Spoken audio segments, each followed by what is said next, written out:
Well, okay, good morning everyone from Knucklebark Ranch. Here we are up here at our tanks.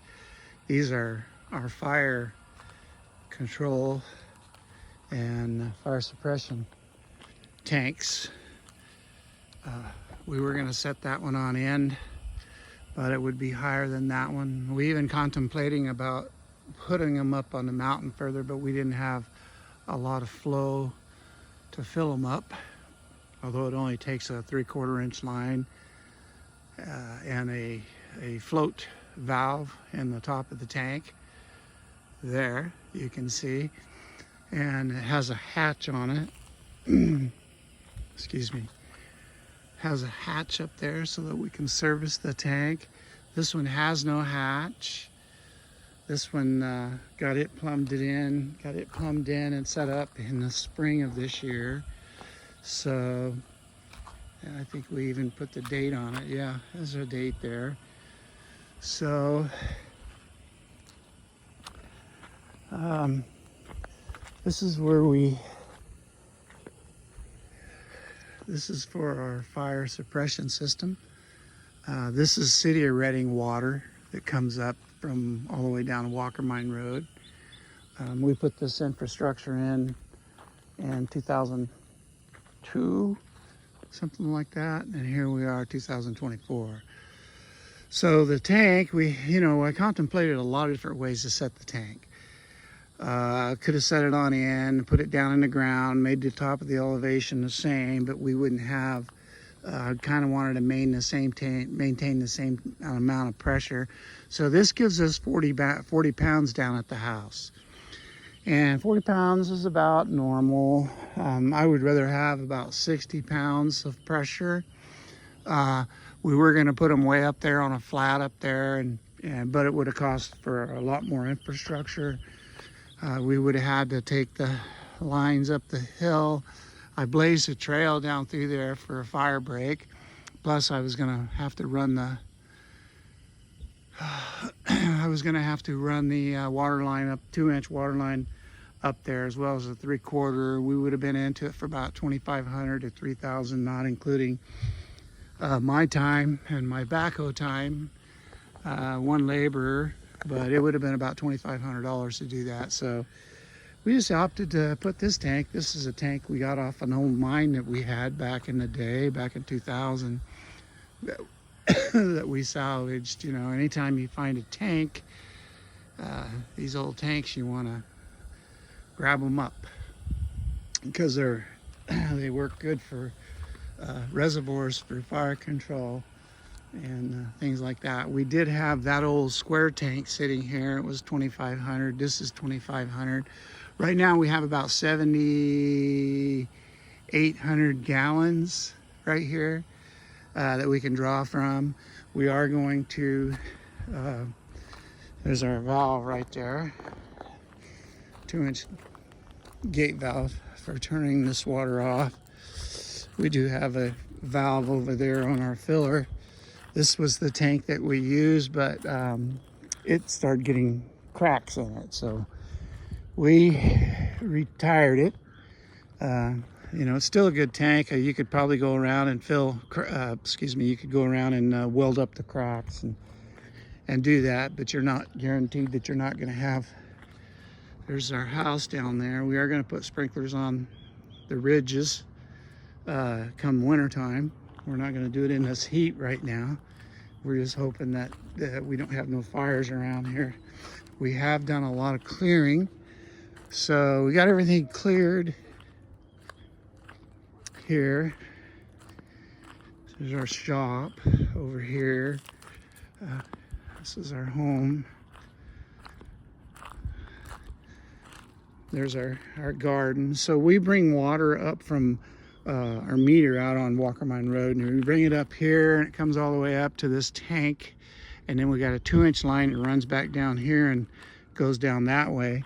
We also have a 2-inch line that comes down the road, goes down there, and goes down to a 2-inch wharf hydrant that we have out there for fire protection. We got a AAA rating this year on our clearing. This stuff grows back so far. You can see that we cleared it. It's already starting to grow back. Right, we cleared it this spring and piled the trims. But we have some more clearing. I'm going to jump off the hill as the backhoe and get down through here and clear all this. I'm going to jump off here and clear a lot of this.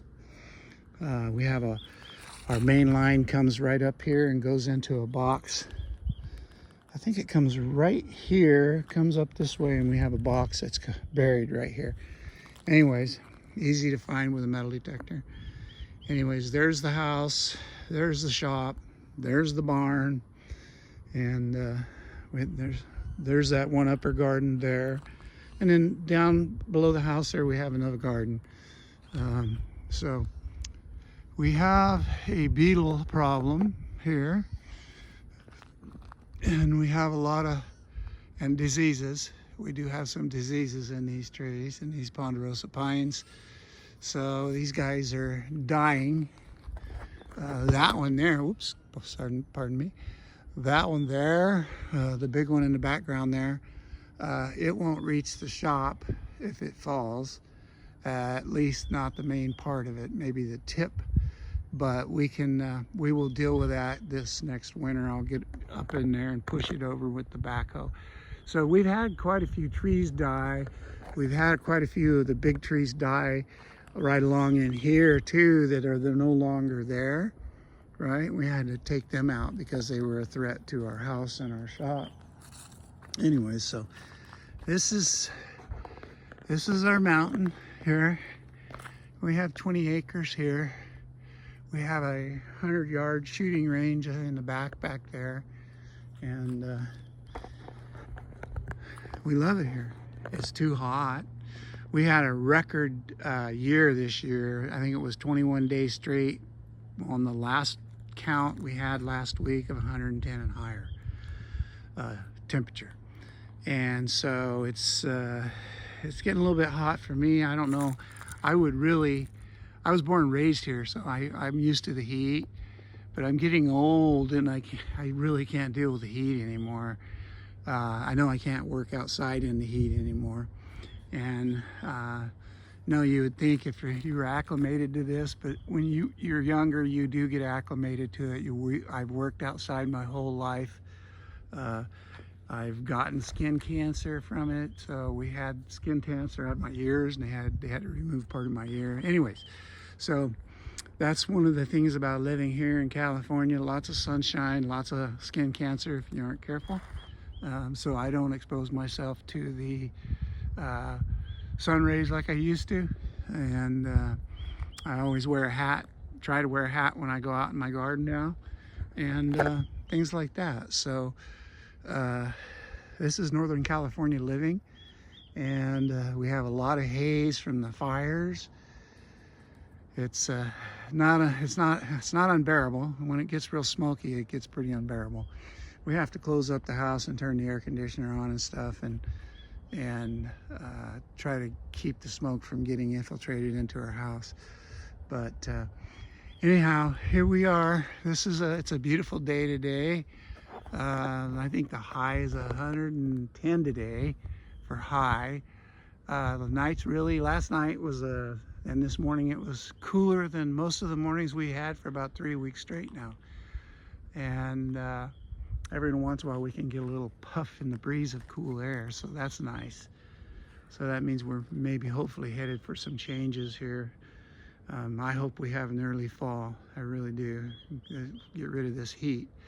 But we just had some things that happened. There's some bills coming up before the voters in November to have more rent controls, and that's how our and with other investments that we've made, and then we have some rentals, and with these if these get voted in, I really don't see how we're going to be able to keep our rentals, and so we may end up having to sell them. So that's what goes on here. God bless you. Thanks for watching me. You guys have a blessed day. Talk to you later. Thanks for watching.